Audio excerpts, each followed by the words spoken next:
आणि घर बघू शकता पूर्ण चकाचक, अगदी सगळं पसारा जागच्या जागे केलेला आहे.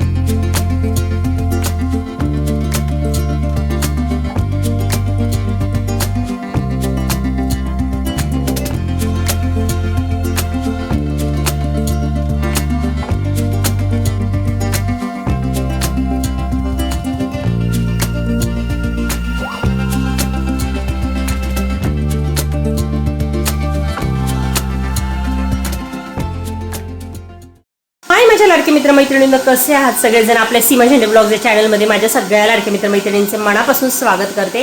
आज आहे रविवार. टाइम बघू शकता, वाजलेत 11 आणि दोन्ही मुलं त्यांच्या पप्पांबरोबर गेलेली आहेत गार्डनला. आज ॲक्च्युली कालच म्हणत होते मी की संध्याकाळी त्यांना कुठेतरी फिरायला घेऊन जाऊया, पण काही जमलं नाही, तर त्याच्यामुळे ते आज सकाळी सकाळी घेऊन गेलेले आहेत दोघांना पण फिरायला. आणि घर बघू शकता पूर्ण चकाचक, अगदी सगळं पसारा जागच्या जागे केलेला आहे.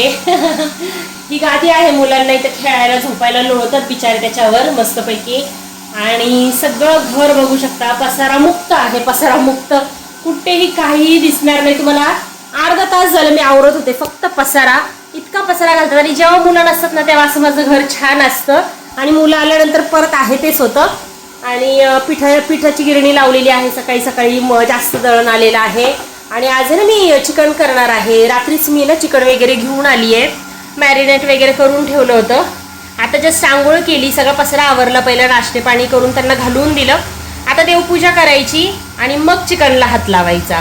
त्या म्हटलं पहिलं ते स्वयंपाक करायच्या अगोदर पूजा वगैरे करून घेऊन येतं. मला पूजेला ना खरंच खूप वेळ होतो, कधी कधी 2 कधी कधी दुपार होते.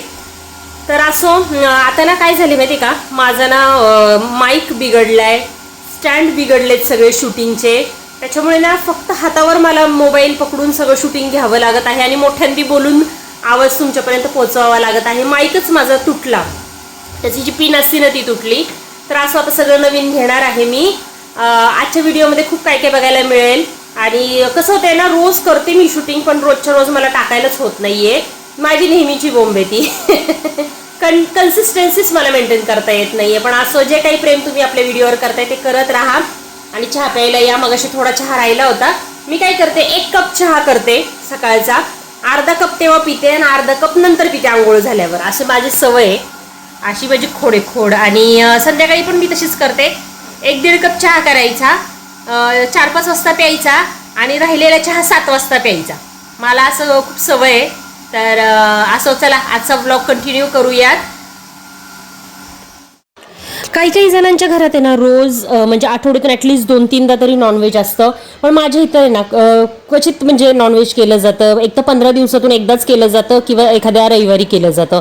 आधीमध्ये अंड्यांचं कालवण वगैरे असतं, पण शक्यतो एवढं नॉनव्हेज आमच्या इथं होत नाही, कारण एवढं आवडीने कोण खात नाही. मी आणि सानवीचे पप्पा सोडले तर सानवीला तर एवढं आवडत नाही. आणि अगस्त्याला म्हणजे देणं भाग आहे मला, कारण त्याची तब्येतच अजिबात नाही आहे. तर त्याला मी सूप वगैरे अशा फॉर्ममध्ये देत असते. तो काय असं चिकन वगैरे काय असं चावून खात नाही अजूनपर्यंत. आणि सानवीला आहे ना चिकन फक्त बिर्याणीमध्ये वगैरेच आवडतं, पण तिला ना बळजबरीने मी इतर वेळेला देते, कारण ती सुद्धा अजिबात नाही का म्हणजे जसं चिकन वगैरे हेल्दी खायला अजिबात नको म्हणते. म्हणजे अंडी सुद्धा तिला अशा मनापासून आवडत नाही. पण नुसतं भाज्यांनी काय होणार आहे, भाज्या तरी आपण असं खाऊन किती खाणार आहे नाही का. म्हणजे आता हे व्हेजवाल्यांना पटणार नाही, कारण भाज्यामध्ये सगळं असतं असं म्हणलं जातं. पण नॉनव्हेज थोडंसं जरी आपल्याला म्हणजे आता आपण पिढी परंपरागत आमच्यात खात आलेली आहे, त्याच्यामुळे त्याच्यात आमच्यात खाण्यात असं काही गैर नाही. तर त्याच्यामुळे मला असं वाटतं की थोडं का होईना म्हणजे आठवड्यातून एकदा 15 दिवसातून एकदा थोडं तरी त्यातलं जे प्रोटीन आहे ते मुलांना गेलंच पाहिजे. तर असं भाकरी वगैरे केल्या. आणि खरं सांगू का, चिकनच्या रश्श्याबरोबर भाकरीच खूप छान लागतात. आणि मला तर आहे ना नॉनव्हेज बरोबर म्हणजे अशा गरमागरम चुलीवरच्या भाकऱ्या खायला म्हणजे खूपच आवडतं, सगळ्यांनाच आवडतं. पण तुम्हाला मागच्या वेळेला मी जर आठवत असेल की सासवडला मी गेलो होतो जेवायला दिवे घाटामध्ये, तर ते मी तुम्हाला दाखवलं होतं चुलीवरच्या गरमागरम भाकऱ्या आणि ती चिकनची रस्साभाजी, मटणाची रस्साभाजी, काय ऑसम लागत होती खरंच. पण आपण इथं चूल वगैरे काय म्हणजे करू शकतात, आमची इथे टेरेस आहे, भरपूर पुढे मागे जागा आहे, तर करू शकतो. पण त्याच्यासाठी नाही का म्हणजे थोडंसं असं रिलॅक्स वेळ पाहिजे. मुलांच्या ह्या गोंधळामध्ये आपण ते चूल वगैरे कुठं पेटवणार, आणि कधी चुलीवर स्वयंपाक करायचा योगच आलेला नाहीये, त्याच्यामुळे चूल कशी पेटवायची हे सुद्धा माहिती नाहीये. तर असं भाजी मी एका बाजूला करून घेतली. आणि ॲक्च्युली नेहमी मी काय करत असते, रस्सा वेगळा करत असते, सुकं चिकन वेगळं करत असते. पण आज ना इतकी गडबड आणि इतका उशीर झाला ना तर त्याच्यामुळे मी म्हटलं की चला जाऊ दे, एकच रस्सा भाजी चिकनची करून टाकूयात. आणि सानवीला वेगळं तिचं फिक्कं काढून ठेवलं होतं मी, आणि घाई गडबडीमध्ये ते शूटच करायचं राहून गेलं, कारण जेवणाला एवढा लेट झाला होता ना. पटपट भाजी टाकली, भाकऱ्या टाकल्या आणि जेवायला वगैरे घेतलं, पण बाकीचं काय त्याचं पुढचं शूटिंग वगैरे मला काही करता आलं नाही. आणि त्याच्यानंतर आगच त्याचा पुढे जाऊन तुम्हाला उद्योग दाखवते. असा उद्योगी मुलगा आहे ना, म्हणजे ना अशी जी मुलं आहेत ना एवढी उद्योगी, त्यांच्यावर आहे ना कंटिन्यू नजर ठेवणं खूप गरजेचं आहे. पण आपण पण ठेवून किती नजर ठेवणार ना, कारण आपल्याला पण कामं असतात, आपण पण थोडंफार कामामध्ये इकडं तिकडं करणारच. आणि त्याच्यामध्ये बघा मुलं अशी उद्योग करून ठेवतात.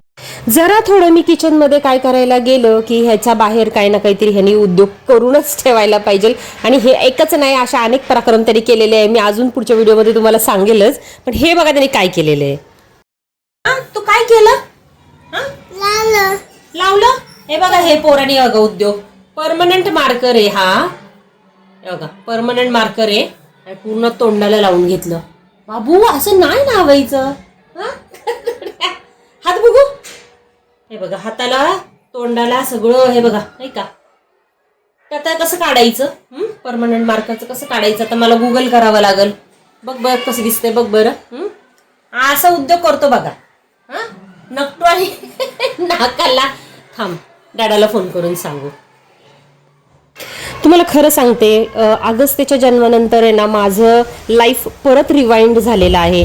म्हणजे जेव्हा सानवीचा जन्म झाला, आता सानवी 10 वर्षाची पूर्ण आहे. 10 वर्षापूर्वी जे माझं लाईफ होतं ना, ते आता मला परत जगावं लागत आहे. म्हणजे पुन्हा मी मागं गेलेली आहे, खरं बघायला गेलं तर आहे. म्हणजे वय पुढं गेले पण आयुष्य माझं मागं गेलेलं आहे. कारण जे सानवीच्या वेळेला मला जसं माझं लाईफ होतं, तिची काळजी घ्यायची, सगळं घरातलं बघायचं, तेच पद्धतीने आता मला संपूर्णपणे अगस्त्यवर लक्ष ठेवायला लागत आहे.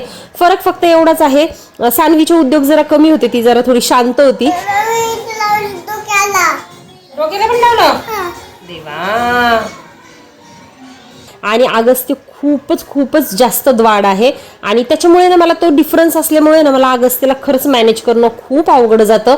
आणि आता तर दोघं मिळून एवढे त्रास देतात ना मला, म्हणजे त्यांची भांडणं सोडत नाकी नऊ येतात. आणि मी कोणा एकाची बाजू घेऊच शकत नाही, कारण आईसाठी दोन्ही मुलं सारखीच असतात.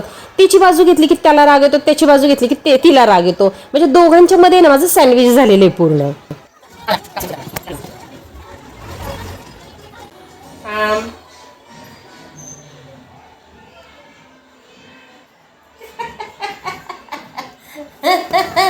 काय रे देवा, काय आहे बघा हे नक्टन काय काय उद्योग केलाय बघा. पण खरंच आता जेव्हा मला दोन्ही मुलं त्रास देतात ना, तर त्यावेळेला मला खरं माझ्या लहानपणीची आठवणी येते की मी किती त्रास दिलेला आहे माझ्या आईवडिलांना. म्हणजे मला चांगलं आठवतं की अक्षरशः मी इतका मार खाल्लेला आहे. म्हणजे मी ना बोलायला पण एवढी आगाव फटकळ नाही का, म्हणजे माझ्या आईवडिलांना उलटं पालटं बोलायचे, पण तरी पण आहे ना मम्मी डॅडींनी मला खूप समजून घेतलं. पण काय व्हायचं, माझ्यामुळे ना त्यांच्या दोघांमध्ये मग वाद व्हायचे की वडील मला ओरडायचे, मारायचे आणि मम्मी माझी बाजू घ्यायची. तर त्याच्यामुळे माझ्यामुळे त्यांच्यामध्ये वाद व्हायचे आणि मी काय कोणाला बोलायला ऐकायचे नाही. सगळ्यांना उलटं पालटं बोलून मोकळी व्हायचे. ते नकळतं वय होतं आपलं. आणि त्याच्यामुळे ना मला आता खरंच खूप वाईट वाटतं की मी लहानपणी किती त्रास दिला माझ्या आईवडिलांना. मला आता खरंच खूप त्याचा पश्चाताप होतो. ते वयच तसं असतं ना की आपण कोणाचंच ऐकत नसतो. म्हणजे आपल्याला आईवडिलांच्या लाडात आपण एवढं वेडं झालेलं असतो की आपल्याला बाहेरचं जगच काय ते माहिती नसतं ना. तर त्याच्यामुळे आई वडील जे काय आहे ते आई वडिलांपुरतंच आपलं जग असतं. आणि जे काय आपला राग रुसवा चिडचिड हट्टीपणा सगळं आपण आई वडिलांकडं करतो. पण आता आपण जेव्हा स्वतः आई वडील होतो ना, तेव्हा आपल्याला समजतं की आपण लहानपणी आपल्या आईवडिलांना किती त्रास दिला, किती हट्टीपणा केला. तर ह्या व्हिडिओच्या माध्यमातून ना मी माझ्या वडिलांना आणि आईला दोघांना खूप सॉरी म्हणते की मला खरंच लहानपणी मला कळायचं नाही. आणि त्या म्हणजे आता जशी तुमची नातवंड आहेत तशीच मी पण होते तेव्हा, थोडीशी हट्टी बालिश.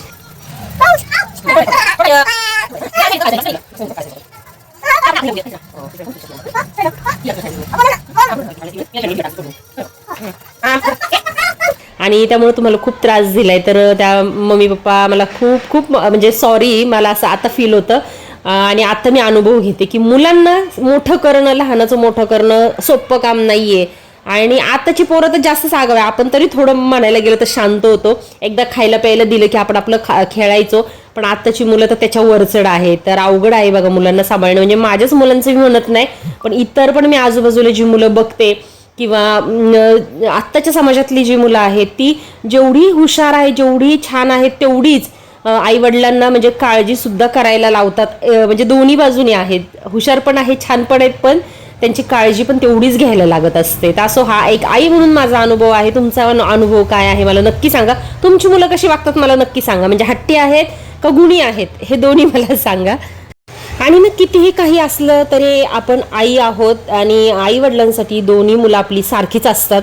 एक असू किंवा दोन असू, सगळी मुलं आपल्याला सारखीच असतात. आणि त्यांनी किती पण हट्टीपणा केला, काहीही केलं उद्योग, तरी आई वडिलांशिवाय त्यांच्या चुकांवर पांघरून घालणारं कुणीही नसतं. त्यांच्या चुका आपल्यालाच पदरात घ्याव्या लागतात आणि ते आम्ही करत आहोत. एक आई म्हणून आपण बेस्ट द्यायचा नेहमीच प्रयत्न करतो. आपल्याला असं कधी कधी वाटतं की आपल्याकडून जास्त लाड होत आहेत का, पण कुठं तरी नाही का लगाम ओढणं पण गरजेचं असतं. मी आहे ना दोन्ही म्हणजे म्हणजे नाही का दोन्ही मी सेम करते. लाड पण तेवढंच करते आणि त्यांना नाही का म्हणजे थोडंसं शिस्तीने पण ठेवायचा प्रयत्न करते. त्याच्यामध्ये माझा खूप आरडाओरडा आणि चिडचिड होते खरं. माझ्या आजूबाजूच्यांना खूप आवाज जात असतो माझा, पण मी त्याला काहीच करू शकत नाही. एक तर माझा आवाज पण मोठा आहे आणि थोडं नाही का हट्टीपणा मुलं करायला लागल्यानंतर त्यांना कंट्रोल करणं पण तेवढंच गरजेचं आहे आणि ह्याच वयात. बरं, असं मला एक तुमच्याकडून माहिती पाहिजे आहे.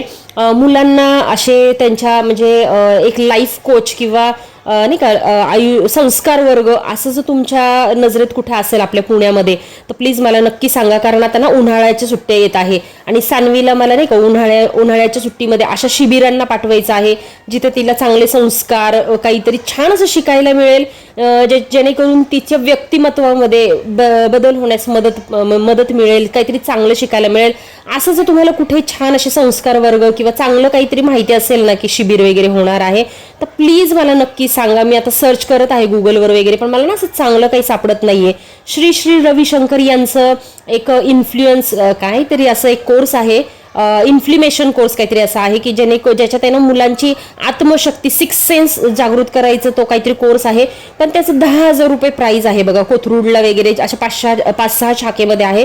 आता मला जरा जास्त वाटतं 10,000 रुपये 15 दिवसाचे. तर तो पण खूप छान आहे. इल्युजन का काहीतरी कोर्सचं नाव आहे बघा. तर अशा प्रकारचे कोर्स जर तुम्हाला माहिती असतील ना तर प्लीज मला सांगा. मला ना सानवीला एनरोल करायचं आहे त्याच्यामध्ये. जर अगस्ती त्या कॅटेगरीमध्ये बसत असेल तर अगस्तीला पण घालायचं आहे, पण मोस्टली सानवीला घालायचं आहे. तर प्लीज मला ना कमेंट करा असं तुम्हाला जर काही छान माहिती असेल तर. निघलं का खुश आता बघाय का निघलं ना. बघू शकता अगस्तीच्या तोंडावरचं सगळं निघलंय, फक्त थोडंसं इकडं राहिलंय. बघू शकता 10%, 5% राहिले. थोडं सगळीकडे 5% राहिले. बघू शकता नाकावर पण थोडंसं राहिले, पुसून नाही देते तो. नाकावरचं पुसू जरा थोडं वेळा म्हणजे निघेल है ना. आता निघलंय. असा उद्योग करतो बघा. ऍक्च्युली ना मी मार्कर हे अशा सगळ्या गोष्टी खाली ठेवत नाही, पण 2 दिवसापूर्वी काय झालं, सानवीचं नाही का ते आपलं हे असती ना वही, त्याच्यावर नाव लिहायचं होतं तिचं. तर तेव्हा ना परमनंट मार्कर घेऊन ते तिचं नाव लिहिलं होतं. अगं किती काळं निघलं अगं कापूस पूर्ण. तर ते मार्कर तिथंच राहिलं तिच्या टेबलवर आणि ह्याने डाव साधला. ह्यानी हे केलं, घेतलं ते आणि हातावर उद्योग केलेला आहे. तर हे असं लहान मुलांना ना हे करणं खूप अवघड आहे ऍक्च्युली. पाणी संपलं, थांब देते. चला अजून स्वयंपाक राहिला. तब्येत बरी नाहीये अगस्तीची. परत त्याला खोकला सर्दी झालेली आहे ना बाबू. सर्दी खोकला कोणाला झाला? हा, सर्दी खोकला झाला त्याला. 3-4 दिवस झालं बरं वाटलं, परत आजारी पडलाय. कधी कधी ना आपण आपल्या मुलांकडून खूप काही शिकून जातो. म्हणजे आपल्याला असं वाटतं ती लहान आहेत त्यांना काय कळतंय आणि आपणच खूप हुशार, पण असं नसतं. कधी कधी त्यांचं पण ऐकायला पाहिजे. तर बघू शकता तुम्ही सानवीकडून आहे ना मी छान अशी एक ट्रिक शिकलेली आहे, आज तुमच्याशी शेअर करते मी ती. लवकर या लवकर. लवकर या लवकर. इकडं नाव इकडे दाखवायला. बाबू बघ इकडं. मग काय करते आपण व्हिडिओ चालू केला. इथून बघ ये मामाकडे. इथून बघ व्हिडिओ मध्ये दिसतो माझं बाळ. दिसते का तोंड?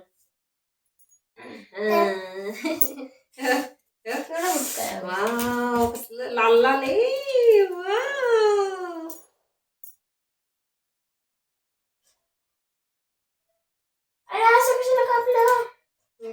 माझ्याकडे काय आयडिया आहे. नाही. अरे ऐक, मी एका व्हिडिओत बघितलेलं, अगर तुम्हाला हात असे म्हणजे घाणेरडे नाही करायचे ना तर हे बघ असं करायचं, हे असं.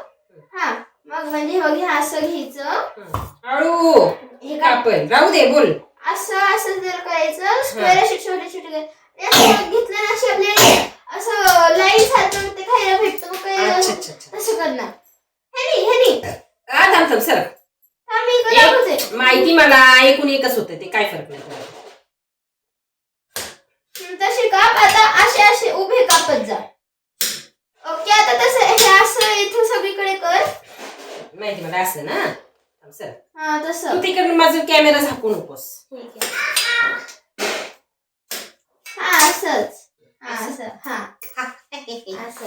सानवीने नवीन टेक्निक सांगितली कापायची. जरा अरे आम्ही बाहेर जातो. अय, खाऊन घे पहिलं, बाहेर जातो आम्हाला आधी. बाहेर जायचं. खाऊन घे. आधी आम्ही बाहेर जातो, आल्यावर खाईल. आम्ही सुद्धा आपण बाहेर खेळायला जाऊ.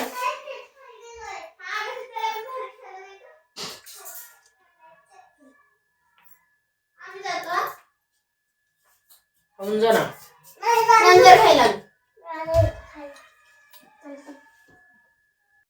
तर पाहिलं ना मित्रमैत्रिणींनो, आपण जेव्हा एखाद्या आपल्या लहान व्यक्तीकडून काहीतरी शिकतो, त्याच्यामध्ये मला असं वाटतं कुठेही कमीपणा नाही आहे. तर मी सानवीकडून आज ही ट्रिक शिकले. तर असो, आता उन्हाळा आलेला आहे आणि सानवी आणि मी एवढी भयंकर वाट बघत होतो ना उन्हाळ्याची, कारण ना आम्हाला उन्हाळ्यात येणारी छान छान फळं, आईस्क्रीम मनसोक्त खायचं होतं. आणि फायनली आता थोडंसं गरम व्हायला सुरुवात झालेली आहे, म्हणजे ॲटलिस्ट पुण्यामध्ये तरी. आणि फळं तर भरपूर आलेली आहे. आता ॲक्च्युली ही फळं येऊन ना महिना झालं, पण आहे ना मी मुद्दामून आणत नव्हते, कारण असे म्हणावं असं गरम चालू झालं नव्हतं आणि मुलांचे खोकले वगैरे पण चालू होते. तर म्हणलं परत ते वेगळं औषध नको त्या खोकल्यांवर, उलट खोकला वाढेल. तर त्याच्यामुळे मी फळं कुठलीही आणली नव्हती. आणि आता असं मला वाटतं योग्य सीझन चालू झालेला आहे, गरम व्यवस्थित होत आहे आणि आता माझ्या मुलांचे जरा थोडंसं बरं पण वाटत आहे त्यांना. त्याच्यामुळे मी चालू केलेलं आहे आता फळं वगैरे आणणं. आणि आता पूर्ण मे महिन्यापर्यंत मी भरपूर सारे ही जी सीझनल फ्रुट्स आहे ना, हे भरपूर सारे आणणार आहे, खाणार आहे. ऊसाचा रसबीस मस्तपैकी पिणार आहे. तर माझ्याबरोबर तुम्ही पण एन्जॉय करा. तुम्हाला हॅप्पी उन्हाळा. आता असंच म्हणायला पाहिजे, कारण उन्हाळ्यामध्ये भरपूर फळं येतात, ते सर्वात मेन बेनिफिट आहे. लहान होते ना तेव्हा मला उन्हाळा एवढा आवडायचा नाही, फक्त सुट्टीसाठी आवडायचा. पण आता आहे ना खाण्यासाठी आवडतो. तर असो, छान असा दिवस मस्तपैकी गेलेला आहे. आणि जसं मी म्हणलं मागच्या पण व्हिडिओमध्ये, मुलांमध्ये दिवस कुठे निघून जातो ना समजत पण नाही. शनिवार असो रविवार असो, शक्यतो प्रयत्न करणार आहे मी आता फ्रिक्वेन्सी वाढवायची व्हिडिओची. पण आता परत सानवीची पण एक्झाम आलेली आहे आणि तुम्हाला माहिती आहे परीक्षा, सानवीची आणि अभ्यास याला मी खूप प्रायोरिटी देते. बाकी सगळ्या गोष्टी माझ्यासाठी सेकंडरी आहे. तर तुमच्या पण मुलांच्या परीक्षा चालू झाल्याच असतील. तुम्हाला पण सगळ्यांना ऑल द बेस्ट. मुलांचा छान अभ्यास घ्या. आणि 10वी 12वीच्या पण सध्या परीक्षा चालू आहेत. तर जे एखादे विद्यार्थी जर माझे व्हिडिओज बघत असतील किंवा त्यांच्या मम्मी बघत असतील, तर तुम्हाला सगळ्यांना परीक्षेसाठी खूप खूप शुभेच्छा. All the best. टाईम बघू शकता, वाजलेले आहेत 12ला 5 कमी आहेत. आणि मुलं झोपलेली आहेत दोघे जण. आजचा दिवस संपलेला आहे. आणि सकाळच्या सानवीच्या, उद्या सोमवार आहे, तर सानवीच्या डब्यासाठी गवार निवडून ठेवली आत्ता. आणि शॉर्ट टिफिनला बघू, बहुतेक तिला पास्ता पाहिजे तर पास्ता बनवेल सकाळी शॉर्ट टिफिनला. त्याच्यानंतर सगळं ओटा वगैरे क्लीन करून घेतला, बघू शकता पूर्ण सगळा क्लीन झाला ओटा. त्याच्यानंतर तिचे कपडे वगैरे इस्त्री करून ठेवली आणि बॅग भरून ठेवली. दरवेळेला भरती ती बिचारी बॅग, पण आज ना तिला झोप आली होती, तर त्याच्यामुळे सगळं मलाच करायला लागलं आज. तर चला आता मी 1-5 मिनटं जरा वॉक करते आणि मग झोपते, कारण आता अगस्त्यला परत आता सर्दी खोकला झालेला आहे. 2-3च दिवस झालं बरं वाटलं त्याला, आणि परत एकदा त्याला सर्दी खोकला झालाय. तर त्याच्यामुळे आता त्याला झोपेत आय होप सो जास्त खोकला वगैरे येऊ नये, नाही तर तो नाही झोपला तर मला पण झोप येणार नाही. आणि मला सकाळी 5 वाजता उठायचे, सानवीची सकाळी शाळा आहे. तर चला आजचा व्हिडिओ इथंच एंड करते. आणि आजचा व्हिडिओ जर आवडला असेल तर लाईक करा, चॅनलला सबस्क्राईब करा. सगळ्यांना गुड नाईट. भेटूयात नवीन व्हिडिओमध्ये. तोपर्यंत बाय, काळजी घ्या.